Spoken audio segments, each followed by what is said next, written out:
तो hey guys, कैसे हो आप लोग। तो swallow star to land of origin के चैप्टर नंबर 414 में आप सभी का स्वागत है। तो माफ़ी चाहता हूँ, फिर से एपिसोड लेट हो गई।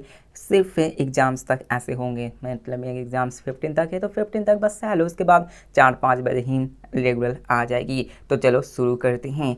तो जैसा कि अभी तक आपने पिछले एपिसोड में देखा कि लूफिंग को एक अलग ही जगह शिफ्ट कर दिया जाता है। वो डिस्ट्रक्टिव पावर्स, वो एबिस ऑफ डिस्ट्रक्शंस में मौजूद था युवान के लेयर में, लेकिन न जाने क्या होता है कि वहाँ पे एक रिफ्ट बनता है और लूफिंग किसी और ही जगह चला जाता है और युवान उससे कांटेक्ट करता है। तो पता चलता है कि लूफिंग किसी मिस्टीरियस जगह पे आ चुका है जहाँ पे उसको कुछ भयंकर वाली अपॉर्चुनिटी मिलने वाली, जिसके साथ हमें countless layers of space and time का सीन दिखाया जाता है जहाँ पर पूरी तरह से वो बंधी थी और वहाँ पर एक कोर मौजूद थी और साथ में वहाँ पे चारों तरफ भवंडर मच रहे थे जो कि डिस्ट्रक्टिव पावर्स के बने हुए थे। वो इतने पावरफुल होते कि स्पेस एंड टाइम तक को तबाह कर दे रहे थे। और जैसे जैसे कोई बंदा उस कोर के नज़दीक जाते जाएगा यार, उसकी जो पावर्स होगी, जो डिस्ट्रक्टिव पावर्स होगी, वो बढ़ती जाएगी और स्पेस एंड टाइम और भी टूटता जा रहा होता और यहाँ पर बंदा आराम से लॉस्ट भी हो सकता है। जिसके साथ हमें दिखाया जाता है कि लूफिंग वहीं पे मौजूद होता है, उसी के एक स्पेशियल रिपल के पास होता है, वो कोर की तरफ आगे बढ़ता जाए। ऑफ कोर्स लूफिंग यहाँ पे गुम हो चुका था, तो लूफिंग को कोर की तरफ ही जाना होता और लूफिंग ये बात अच्छे से जानता होता है। जिसके साथ ऐसे चीज चलने लगते हैं। उसी वक्त युवान अपने लूफिंग के दूसरे क्लोन से कांटेक्ट करता है कि लूफिंग क्या हुआ, जिसके साथ लूफिंग का सीन दिखाया जाता है जो कि सामने वाले कोर की तरफ ही हैरान होते हुए देख रहा होता है। उसे ये समझ में आता है कि यार जो यहाँ का स्पेस एंड टाइम है ना, वो बाहर की दुनिया से कंप्लीटली कट ऑफ हो चुकी है और यहाँ पर किसी की तरीके से हम स्पेस एंड टाइम का पता नहीं लगा सकते हैं। कोई भी लाइफ की डिटेक्टर काउजन इफेक्ट से कोई भी स्पेस के अंदर देख ही नहीं सकता। मतलब कि लूफिंग जिस जगह पे आया है ना, किसी बंदे को, यहाँ तक कि लूफिंग को भी नहीं पता होता कि वो किस जगह पे आ चुका है। लूफिंग अपने क्लोन से खुद के ही बॉडीज के बारे में नहीं पता लगा पाता कि वो इस ऑरिजिन वर्ल्ड के किस कोने में आ चुका है। जिसके साथ लूफिंग रिप्लाई करते हुए क्या आता है कि मैं किसी ग्रेट अपॉर्चुनिटी में आकर टकरा चुका हूँ। मतलब ये पिछले एपिसोड्स वाली ही बात होती है। उसी के साथ हमें उस डिस्ट्रक्टिव पावर्स वॉर्टेक्स को बताया जाता है कि इसके अंदर काउंटलेस मिस्ट्रीज हो सकती हैं और हमें यह भी बताया जाता है कि इन डिस्ट्रक्टिव पावर्स के अंदर कई सारे एलिमेंट्स मौजूद थे। यहाँ पे सिर्फ डिस्ट्रक्शंस नहीं मौजूद थी, यहाँ पे life, matter, water, fire, wind, lightning, causation effect, darkness और time in space and force, ये सारी चीजें मौजूद थी। मतलब डिस्ट्रक्शंस के अंदर ये सारी चीजें मौजूद होती है जो कि बहुत ज्यादा डिस्ट्रक्टिव पावर्स को क्रिएट कर रही थी। सारे के मिक्सर होने के साथ ही इसकी पावर्स इस लेवल तक आ चुकी थी, जिसके साथ लूफिंग उसकी पावर्स को सेंस करता और इसे ये पता चलता है कि यहाँ पर इतनी टेरिफाइंग डिस्ट्रक्टिव पावर्स हैं कि लूफिंग की बॉडी सिर्फ मेयर मूवमेंट्स के अंदर डिस्ट्रॉय हो सकती है। भूलो मत कि लूफिंग की यहाँ पे भी मेन क्लोन बॉडी है जिसमें कि उसकी सारी पावर्स मौजूद है, लेकिन फिर भी यहाँ की डिस्ट्रक्टिव पावर्स इतनी भयंकर होती है कि वो लूफिंग की बॉडीज को बस कुछ सेकंड के अंदर ही पूरी तरीके से तबाह करने की पावर्स को रखती हैं। अब लूफिंग यहाँ पे यही सोचता कि परहैप्स यहाँ पर सिर्फ चूसिन हिनवन एंड जस्टर हिम थोड़े समय के लिए टिक सकते हैं पूरे के पूरे इन्फिनाइट हिनवन स्पेस में, नहीं तो कोई और बंदे की इतनी मजाल ही नहीं है कि वो यहाँ पर रह सके। अब यहाँ पे हमें ये भी बताया जाता है कि चूसिन हिनवन चेस्टर यहाँ पर आ ही नहीं सकता क्योंकि बंदा इतना कमजोर होता है, स्ट्रांग होता है, लेकिन वो इतना कमजोर होता है डिस्ट्रक्टिव पावर्स में कि वो first level of destructions, एबिस of destructions के अंदर एंटर ही नहीं ले पाया था। वो कनकर उसको कर ही नहीं पाया होता। मतलब कि बंदे की पावर्स इतनी खराब होती है ऑफेंसिव पावर्स में। वहीं पे लूफिंग वहाँ के स्पेस एंड टाइम के फ्लक्चुएशंस को देखने लगता है, जहाँ पे लूफिंग को ये पता चलता है कि भले ही यहाँ की डिस्ट्रक्टिव पावर्स बहुत ज़्यादा भयंकर हैं,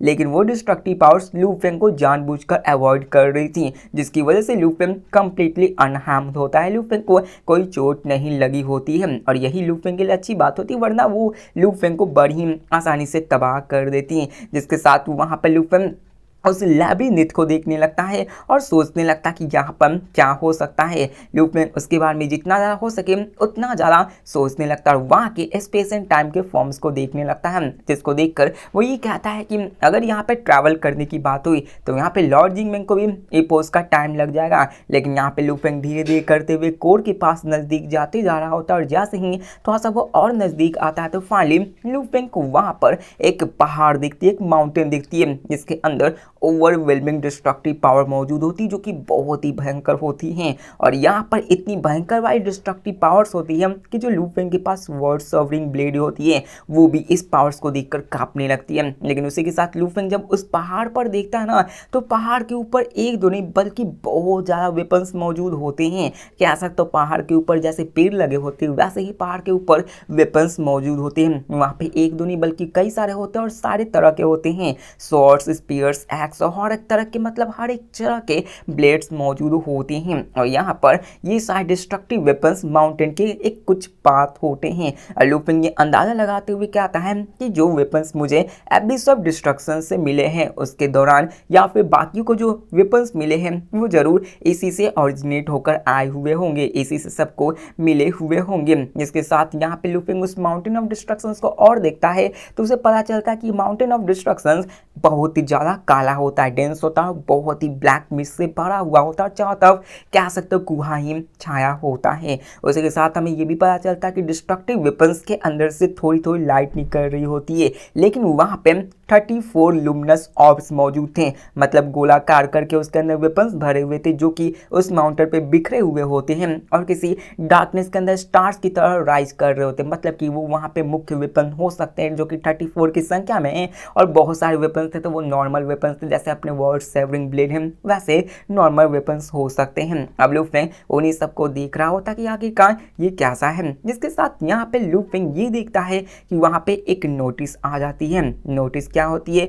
तो नोटिस ये होती है कि अभी के फिलहाल थर्ड अल्टीमेट लाइफ फॉर्म इस जगह पर आया है। मतलब ध्यान से सुनना, यहाँ पे कंफ्यूज हो सकते हो कि यहाँ पे जो लू फेंग आया है तो लू फेंग के आने की वजह से वहाँ पे एक मैसेज आती है कि माउंटेन ऑफ डिस्ट्रक्शंस में तीसरी बार कोई अल्टीमेट लाइफ फॉर्म आया है। और वहाँ पर ये भी आती है कि अगर तुम सातों ट्रायल्स को पास करोगे तो तुम एबिस ऑफ डिस्ट्रक्शंस को अपना सकते हो। जैसा कि मैंने थ्योरी में ये बताया था कि हो सकता है कि लू फेंग आगे चलकर एबिस ऑफ डिस्ट्रक्शंस को भी अपना बना ले और वो बहुत ही जल्दी नजदीक देखने को आएगी। मतलब यहाँ पे लू फेंग के पास ऑप्शन आ जाती है कि लू फेंग एबिस ऑफ डिस्ट्रक्शंस को 7 ट्रायल पास करके अपना बना सकता है और जब लू फेंग ऐसा करेगा तो इसकी डिस्ट्रक्टिव पावर्स अनराइवल हो जाएगी। अब यहाँ पे लू फेंग उस मैसेज को देखता है जो कि पहले ही माउंटेन के आउटर पोस्ट एरिया में आ चुका था। लू फेंग वहां पर रुकता है लेकिन वो बहुत ज्यादा एक्साइटेड हो जाता कि क्या अगर मैं सातों ट्रायल्स को पास कर लूंगा तो क्या एबिस ऑफ डिस्ट्रक्शंस मेरी हो जाएगी। अब यहाँ पे इन्फिनाइट स्पेस हिनवन स्पेस के अंदर कोई भी ऐसा बंदा नहीं जानता था कि आखिरकार इस एबिस ऑफ डिस्ट्रक्शंस को अपना कैसे बनाए। कोई बंदा इसके ऑरिजिन कोड के बारे में जानता ही नहीं था और कोई इसको जानता ही नहीं था कि इसको कंट्रोल कैसे करना है। लेकिन यहाँ पर जितनों को भी पता है, यहाँ पे ऑलरेडी 2 बंदे आ चुके हैं, मतलब लू फेंग तीसरा बंदा था तो ऑफ कोर्स 2 बंदे आ चुके थे, लेकिन किसी को भी नहीं पता था कि ये 2 बंदे होते कौन हैं। अब यहाँ पे कहता है कि जो बंदे पहले आ चुके हैं तो उन्होंने इसके बारे में सीक्रेट रखा ही होगा। लू फेंग सोचने लगता कि आखिरकार वो 2 सीक्रेट अल्टीमेट लाइफ फॉर्म और कौन हो सकते हैं। लू फेंग कैफ्यूजी के बारे में सोचता है कि कैफ्यूजी को 19 लेवल में एबिस ऑफ डिस्ट्रक्शंस के अंदर एक फॉर्च्यून मिला था जहाँ पे उसे बैटल आर्मर मिली होती है, लेकिन वहाँ पर वो पावरफुल तो थी लेकिन यार एबिस ऑफ डिस्ट्रक्शंस में ऐसे ही माइनर अपॉर्चुनिटीज मिला करती हैं, लेकिन आज तक किसी को इतनी प्रेशियस ट्रेजर नहीं मिलती कि वो खुद एबिस ऑफ डिस्ट्रक्शंस को बिल्ड कर सके। कैफ्यूजी को बस यहाँ पे एक वैल्यूएबल आर्टिफैक्ट मिला था जो कि बाहर की दुनिया में काफी फेमस होती हैं। तो लू फेंग वहाँ पे कहा था कि अगर कैफ्यूजी यहाँ पे आया था तो मतलब ये हुआ कि दूसरे पावरफुल बेंग्स यहाँ पे जरूर आए हुए होंगे। और लू फेंग उसी माउंटेन्स की तरफ देखा था क्योंकि लू फेंग के लिए ये बहुत ही बड़ा चांस होता है, क्योंकि लू फेंग अगर इसको कंट्रोल कर लेगा तो सोचो लू फेंग की पावर्स कितनी होगी। लेकिन यहाँ पे लू फेंग कहता कि भले ही वो यहाँ पे आए होंगे लेकिन किसी को नहीं पता क्योंकि उन्होंने इस बात को सीक्रेट रखा होगा। लू फेंग सोचने लगता है कि जिंग मैम ऐसा नहीं करेगा, उसने ऑलरेडी इन सब के बारे में सोचा होगा लेकिन उसको भी नहीं पता होगा क्योंकि ये सभी सीक्रेट्स हैं, नहीं तो ये जिंग मैम इन सबको रिकॉर्ड जरूर करता। और लू फेंग को एक और चीज पता चलती है कि सिर्फ S20 काफी नहीं है इस प्लेस में आने के, यहाँ पे कुछ सर्टेन क्राइटेरिया भी होती है। जिसके साथ लू फेंग सोचने लगता है और कहता है कि मेरे अलावा 3 और बंदे मौजूद थे। इसके साथ लू फेंग उन 34 ग्लोइंग ऑर्ब्स की तरफ और भी नजदीक जाने लगता ताकि वो माउंटेन्स को और भी अच्छे से देख सके। जिसके साथ लू फेंग वहां पे उड़ते हुए जाता है। लेकिन जैसे ही लूफेंग माउंटेन ऑफ डिस्ट्रक्शंस के प्लेन के फुट के नीचे आ जाता है, उसके नीचे आता है, लूफेंग के ऊपर और भी भयंकर तरीके से प्रेशर लगना शुरू हो जाती है, इतना कि लूफेंग को ऊपर चढ़ने में भी कठिनाई हो रही होती है। अब देखो लैंड ऑफ ऑरिजिन में कई सारे मिस्टीरियस लैंड्स हैं जो कि बहुत ही बड़े तरीके से किसी के ऊपर सब प्रेशर डालते हैं, लेकिन उन सब के मुकाबले ये माउंटेन ऑफ डिस्ट्रक्शन बेहद छोटा जगह होती है। लेकिन फिर भी यहाँ पर लूफेंग के ऊपर जो प्रेशर लग रही होती है वो बहुत ज़्यादा होती है। एग्जाम्पल के रूप में हमें ये बताया जाता है कि सबसे वीकेस्ट ह्यूमन एंसेस्टर वो तो यहाँ पर हिल भी नहीं सकता, इतनी जोरदार प्रेशर लग रही होती, मतलब ह्यूमन एंसेस्टर्स होने के बावजूद वो बंदा आगे बढ़ ही नहीं सकता। इसके साथ लूफेन धीरे धीरे करते हुए आगे बढ़ना शुरू करता है, उतनी भी स्लो स्पीड नहीं थी, बल्कि लूफेन आराम से चलता हुआ आगे जा रहा होता है। लूफेन 34 लुमिनस ऑर्ब्स को अच्छे से देख पा रहा होता है, जो कि एक दूसरे से काफी अच्छे से किसी चैनल की तरह जुड़े हुए होते हैं। जिसके साथ लूफेन सोचते हुए कहता है कि मेरी अभी जो स्ट्रेंथ है उससे यार मैं सप्रेशंस को कैंसिल तो कर पा रहा हूँ, लेकिन मैं फ्लाई करके नहीं जा पाऊंगा, इसलिए मुझे अगर माउंटेन ऑफ डिस्ट्रक्शंस के टॉप पे जाना है तो इसके रास्ते से ही करते हुए जाना होगा। और लूफेन बस ये गेस कर रहा था। ऑफ कोर्स यहाँ पे लूफेन जानता था कि उड़कर जाना थोड़ा सा मुश्किल है। जिसके साथ लूफेन सामने की तरफ देखने लगता है। अब लूफेन जैसे सामने की तरफ माउंटेन्स की तरफ देखता है तो उसे एक अलग ही चीज दिखती है। लूफेन इस चीज को देखकर हैरान हो जाता है। लूफेन जब फुट से माउंटेन की तरफ देखता है तो वहां पे 7 कोलोसल स्कल्पचर्स मौजूद थे, जिनमें से जो फर्स्ट स्कल्पचर्स होता है ना, मतलब मूर्तियां बनी हुई होती है, जिनमें से फर्स्ट स्कल्पचर होता है वो मैसिव फ्लेम बर्ड्स की होती है, जो कि माउंटेन ऑफ डिस्ट्रक्शंस की जैसी होती है और वो डार्क और ऑब्सिडियन लाइक सब्सटेंस से बनी हुई होती है। सेकंड स्कल्पचर 9 हेडेड सर्पेंट होता है, जो एक सर्पेंटाइन बॉडी मतलब इन्फिनाइट सर्पेंट क्लेन के जैसा ही रिजेंबल कर रहा होता है। जो थर्ड होता है वो एक सिंगल पियर्सिंग आई वाली क्रिएचर्स की होती है, जो इमॉर्टल हर्मिट के जैसी दिख रही होती है। फोर्थ स्कल्पचर्स होता है वो मैसिव क्यूब की तरह होती है, जिसके अंदर 125 स्मॉलर आइडेंटिकल क्यूब्स होते हैं। फिफ्थ जो स्कल्पचर्स होती है वो ब्लैक स्टार होती है। सिक्स्थ स्कल्पचर्स वो ब्लैक माउंटेन के जैसे होती है, जो कि same to same mountain of destructions के जैसी होती है। जो सेवंथ स्कल्पचर्स होता है ना, तो वो ये ध्यान से सुनना क्योंकि ये 7 ट्रायल के बारे में बताया जा रहा है, और ये 7 स्कल्पचर्स मतलब जो 7 मूर्तियां थी वो इन्हीं ट्रायल से रिलेटेड होती है। अब यहाँ पे जो 7 स्कल्पचर होता है वो असल में एबिस ऑफ डिस्ट्रक्शंस की एक मिनिएचर वर्जन होती है, जिसके अंदर और भी छोटे छोटे स्कल्पचर्स मौजूद थे। अब लूफेन उन छोटे छोटे स्कल्पचर्स को देखता तो उनमें वो देखकर हैरान हो जाता कि उनमें Bafayu human ancestor, Lord Wulan, Lord Jin, Lord Binghong, Lord Moman, मोगु सी फेडर, एम्पर कैफ्यूजी, Wujin human ancestor, Yuan Bingfang ancestor, Lord Jingmang सांजू, ये सभी मौजूद होते हैं। और लूफेन देखकर ये हैरान हो जाता है। वो कहता कि क्या यहाँ पर ये सभी वही बंदे हैं जिन्होंने केओस ऑफ डिस्ट्रक्शंस में थ्रू आउट द हिस्ट्री हर एक लेवल को कंट्रोल कर रखा है, और यही 7 स्कल्पचर्स को रेजोनेट करते हुए रिप्रेजेंट करते हैं। लूफिंग इन्हीं सब के बारे में सोचने लगता है, जिसके साथ लूफिंग ये सोचता है कि क्या मैं इन 7 स्कल्पचर्स को हरा के फाइनली एबिस ऑफ डिस्ट्रक्शंस को क्लेम कर सकता। मतलब यहाँ पे एक चीज बताने की कोशिश की है कि लूफिंग 6 तक तो पास कर रहा है, लेकिन 7th में उसे सभी को हराना होगा, तभी लूफिंग पास हो पाएगा। और कह सकते हो कि लूफिंग के लिए 7 इजी रहेगा, लेकिन क्या पता राइटर क्या करे वो तो हमें नहीं पता है। जिसके साथ लूफिंग स्कल्पचर्स के पास जाता है। बूम, लूफिंग पहले फ्लेम बर्ड स्कल्पचर्स पे जाता है, जिसकी अंदर से टेरिफाइंग फ्लेम्स निकलना शुरू हो जाती है, उसकी आंखें चमकना शुरू हो जाती है और वो लूफिंग की तरफ देखना शुरू करता है। वो घूरना शुरू करता है और वहां पर उसकी आंखों में भी आग लग चुकी होती है। मतलब ये फ्लेम स्कल्पचर्स लूफिंग का पहला ट्रायल होने वाला है, और ये इतना भी आसान नहीं था। जिसके साथ हमें उसी फ्लेम बर्ड को क्रिएचर को दिखाया जाता है, जो कि लूफिंग को देखकर तो पहले ही गुस्सा से होता है। लूफिंग पे वो अटैक करता है और वहां पे एक इनलेस फ्लेम अपने लूफिंग को आग लगाने के लिए आई थी, लेकिन लूफिंग के ऊपर ऑलरेडी ब्लड कलर रॉक से एक प्रोटेक्टेड लेयर बनी हुई होती है, जो कि उसको रेसिस्ट करने लगती है। लेकिन वो फ्लेम बर्ड स्कल्पचर्स अपने और भी पावर्स को बढ़ाना शुरू करती है और वहां पे एक प्रेडेटरी स्माइल देते हुए कहता है कि बच्चे तुम कैसे बचेगे। और लूफिंग तो और भी भयंकर तरीके से अटैक करते हैं। फ्लेम बर्ड पहले लूफिंग के ऊपर बहुत ही स्पीड से अटैक करना शुरू करते हैं और इसके मूवमेंट्स फेदर एम्पर की जैसे होती हैं। साथ में वुजिन ह्यूमन एंसेस्टर, क्योंकि ये दोनों ओमनी प्रेजेंट होते हैं और इसको बहुत ही स्पीड से भाग भी सकते हैं। तो ये बंदा भी, ये फ्लेम बर्ड भी सेम टू सेम ऐसे ही टेक्निक को यूज कर रहे होते हैं। लेकिन यहाँ पे पता चलता है कि उसकी टेक्निक इतनी ज़्यादा पावरफुल होती है कि लूफिंग अपने ब्लड टेरिटरी के एम्पलीफाइंग पावर्स की यूज करने के बावजूद वो उस स्ट्राइक को रोक नहीं पाता है। वो फ्लेम बर्ड की स्कल्पचर विंग्स बहुत ही रेजर शार्प होती है और लूफिंग के उसी ब्लड कलर रॉक्स को चीरते हुए उस पर जाके टकराती है और जो प्रोटेक्टिव लेयर्स थी जो कि लूफेंग को पचाई हुई थी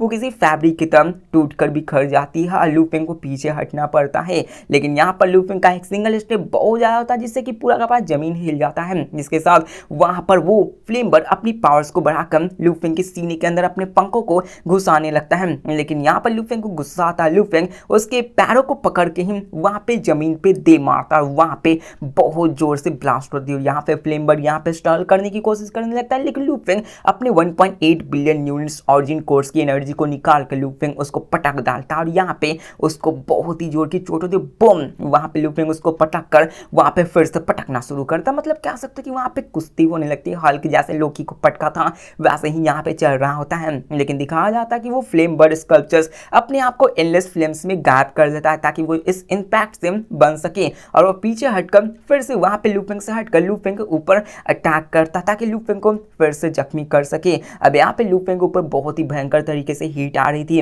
लेकिन ये देखकर लूफेंग पीछे नहीं हटता बल्कि वो उस हीट को सहते हुए आगे बढ़ता है। और वहाँ पर जो लूफेंग ने पहले टेक्निक को सीखा था जो कि 5 फिंगर्स वाली टेक्निक होती है, उस टेक्निक को यूज करता है और वहाँ पे लूफेंग सबसे पहले उसको बहुत ही भयंकर तरीके से उसके पास जाता है और फ्लेम बर्ड स्कल्पचर्स की तरफ शिफ्ट होते हुए बहुत ही तेजी से अटैक करता है। और यहाँ पर लूफेंग उसी टेक्निक को यूज करता है, अपने उसी 5 एनर्जी को यूज करके उसे सीने के अंदर ही अपने हाथों को डालता है। अब यहाँ पे वो ब्लास्ट होता है, लेकिन वहां पर फ्लेम बर्ड खुद को फिर से रिफॉर्म कर लेता है। लेकिन लूफेंग इसी चांस का यूज करता है, अपने फिंगर टेक्निक्स के फुल पावर्स को यूज करता है और उसको बहुत ही पावरफुल तरीके से अटैक करता है। और ये पावर पहले के मुकाबले काफी ज्यादा होती है। 5 मैजेस्टिक ब्लेड्स उसके टेरिफाइंग फॉर्मेशंस को क्रिएट करते उसके अंदर उसको घेर लेती हैं और यहाँ पर लूफेंग उसके कोर को ही निशाना बनाता है, जिसकी वजह से लूफेंग क्या करता है उसके सीने को चीरते उसके कोर पे अटैक करता है और उसके कोर के ऊपर वही 5 फिंगर्स वाली अटैक जाती है। 5 मैजेस्टिक ब्लेड उसके कोर को ही तबाह कर देती है, जिसकी वजह से ब्लेड टूटते ही वहां पे फ्लेम बर्ड